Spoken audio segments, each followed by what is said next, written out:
If you ask most people how many nuclear weapons exist, they'll probably give you a number in the thousands. If you ask how many have been used, they'll probably say two. But if you ask a much stranger question, how many nuclear weapons have been lost, you'll either get silence or a number that doesn't feel real.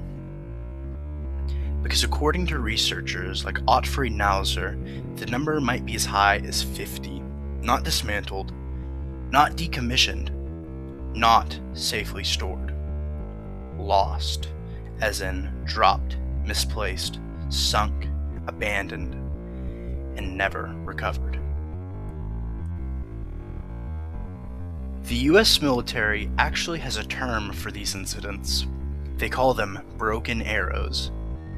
It sounds almost harmless, like something you'd hear in a strategy game. But what it really means is a nuclear weapon was involved in an accident. Sometimes that means a crash, sometimes it means contamination, and sometimes it means a nuclear weapon is just gone. Let's start with one of the most infamous cases. In 1961, a B-52 bomber broke apart in the sky over North Carolina. This became known as the 1961 Goldsboro B-52 crash. On board were two hydrogen bombs, each one significantly more powerful than Hiroshima. When the plane disintegrated, both bombs fell. One of them deployed its parachute, just like it was designed to. It landed relatively intact. The other didn't. It slammed into the ground at high speed. It buried itself deep into farmland. But that's not the part that keeps people up at night. The terrifying part is what investigators found afterward, outside the bomb's 6 safety mechanisms. 5 had failed. One single low-voltage switch stood between North Carolina and nuclear detonation. One switch. A few years later, in 1966, something even stranger happened. A US bomber collided mid-air with a refueling plane over Spain. This became the 1966 Palomares incident. 4 hydrogen bombs fell. 2 of them hit the ground and ruptured, spreading radioactive material across the countryside. Imagine waking up one morning and finding out your town is now a part of a nuclear cleanup zone. Fields, they were contaminated. Homes, affected. Soil had to be removed and shipped across the ocean. And one of the bombs, well, it didn't land at all. It fell into the Mediterranean Sea. And for weeks, they didn't know where it was. Think about that for a second. A nuclear weapon capable of destroying entire cities, just sitting somewhere on the ocean floor, while governments scrambled to find it before anyone else did. Then there's the 1968 Thule Air Base crash. A B-52 carrying nuclear weapons caught fire mid-flight. The crew bailed out. The plane didn't make it. It crashed onto the ice in Greenland. The impact scattered radioactive debris across a frozen landscape that's already one of the most inhabitable places on Earth. Cleanup crews were sent in. They worked in brutal conditions, freezing temperatures, unstable ice, radiation exposure, and even after all of that effort, there's still debate about whether everything was ever recovered. Some accounts suggest that pieces of nuclear weapon may still be buried beneath Arctic ice, preserved, frozen in time, waiting. Some incidents are dramatic, others are quiet, almost too quiet. Like the 1958 Tybee Island mid-air collision. A bomber collided with another aircraft during a training mission.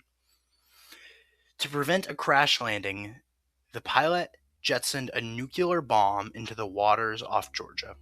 It was supposed to be temporary. They were going to come back for it. They never did. To this day, no one has ever recovered it. It's just out there, somewhere beneath the water. Or the 1965 A-4 Skyhawk incident. An aircraft rolled off the deck of a carrier in the Pacific Ocean, and it sank, along with the pilot, and a nuclear weapon. The location was deep, too deep for recovery at the time, and eventually it stopped being a recovery mission and became, well, a footnote. Up to this point, most of what we've talked about comes from United States records, declassified documents, official reports, but that's only half the story because during the Cold War, there were two superpowers, and one of them kept secrets much more tightly: the Soviet Union. In 1986, a Soviet submarine suffered a catastrophic failure. This was the Soviet submarine K-219 sinking. A missile tube exploded. The submarine was crippled.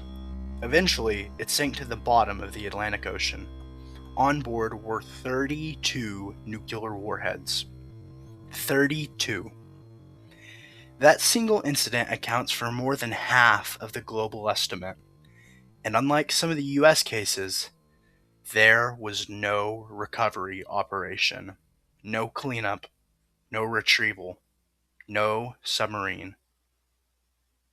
Just a submarine resting on the ocean floor with enough firepower to devastate the entire world. The number starts to make sense when you start adding these things up. One here, two there, a handful scattered across oceans, ice, remote island. 11 confirmed United States losses on top of the 32 from the 1K219.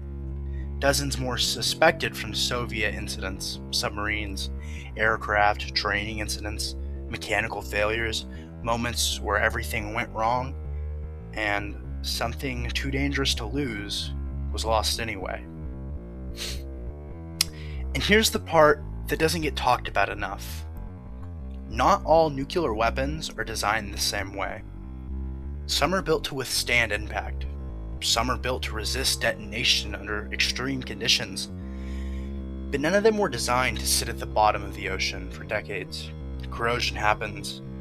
Materials degrade, containment fails, slowly, quietly, out of sight.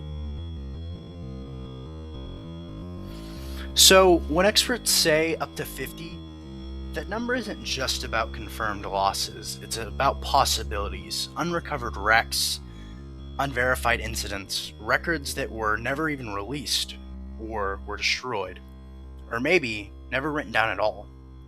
And that leads to a question that feels less like history and more like something unresolved. How many nuclear weapons are still out there, right now? Not in bunkers, not in silos, but lost. And if they're out there, what condition are they in? What happens if one is disturbed, or found, or worse? What happens if one isn't?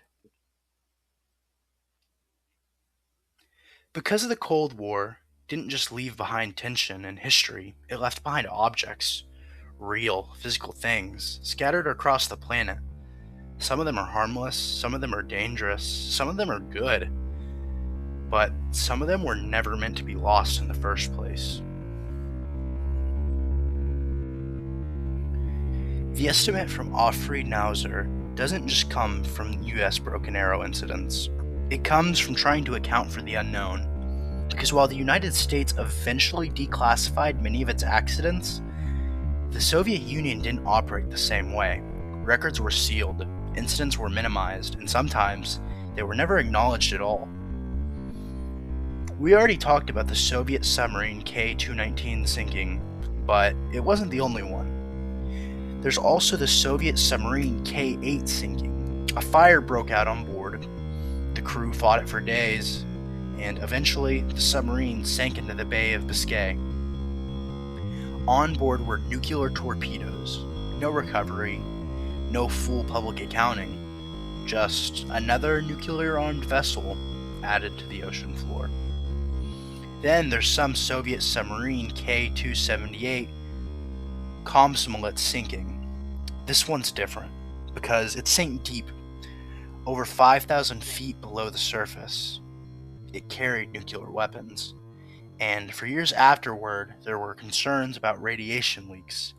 Not an explosion or a detonation, just something slowly breaking down in the dark.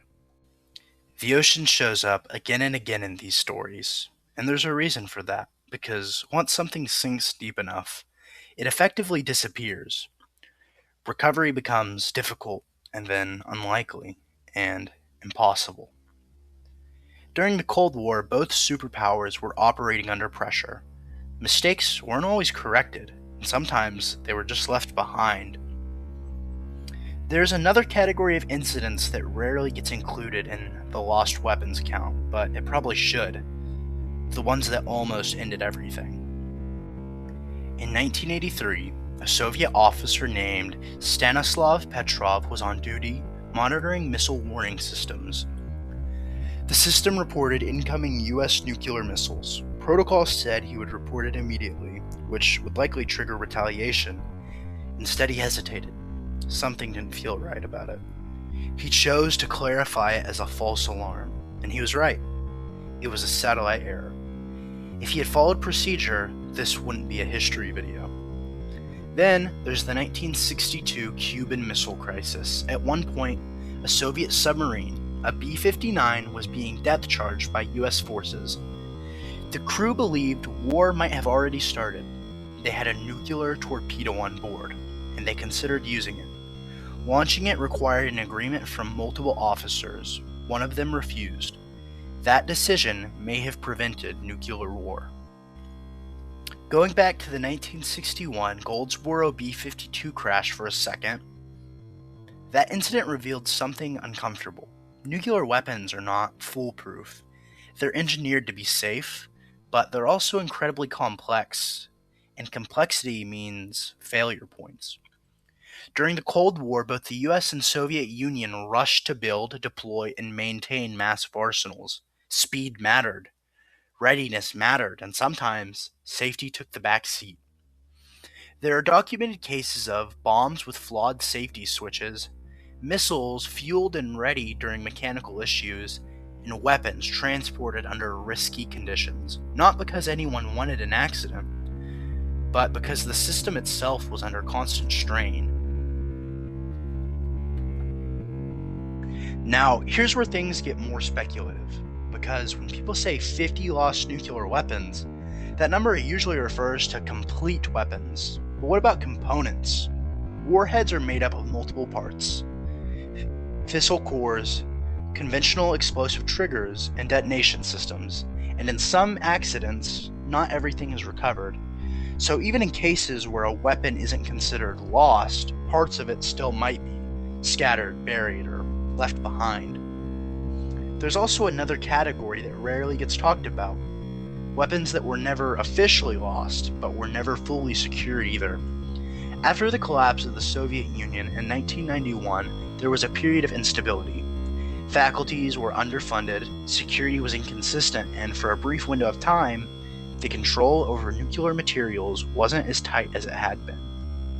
This led to the international concern about loose nukes. Not necessarily full weapons, but materials, components, things that could be used to build something else. Programs were launched to secure and dismantle these arsenals. Most were successful, but most isn't the same as all.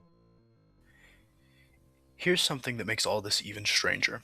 A nuclear weapon doesn't have to detonate to be dangerous. Over time, metal corrodes, seals degrade, radioactive materials can leak, especially in environments like saltwater, ice, and under high pressure. So when we talk about lost nuclear weapons, we're not just talking about dormant bombs. We're talking about objects that change over time, slowly becoming something else. At this point, the conversation shifts, because it stops being about history and starts being about the present. We know some weapons were lost, we suspect more were, we know where some of them are, and we have no idea where others ended up. But the real question isn't just how many were lost, it's how many have been forgotten. Since the Cold War ended, governments have changed, records were archived, priorities shifted, but the ocean didn't change, the Arctic didn't change, the remote places where things were lost are still exactly where they were. Every once in a while, a story resurfaces, a search effort, a rediscovered document, a renewed concern about an old wreck. Technology's improved, deep sea exploration is much more advanced, detection methods are better, which means something interesting. The number of lost nuclear weapons could go down if we find them, or it could go up if we discover ones that were never counted in the first place. So when you hear that number, 50 lost nuclear weapons, it's not really a fixed total. It's an estimate, a snapshot, a best guess based on incomplete information, and like most things from the Cold War, the full story is probably more complicated. Because somewhere out there, in the ocean, under ice, or buried and forgotten, there are pieces of that story that no one has seen in decades, and until they're found, or proven, they're not just history, they're still a part of the world that we live in.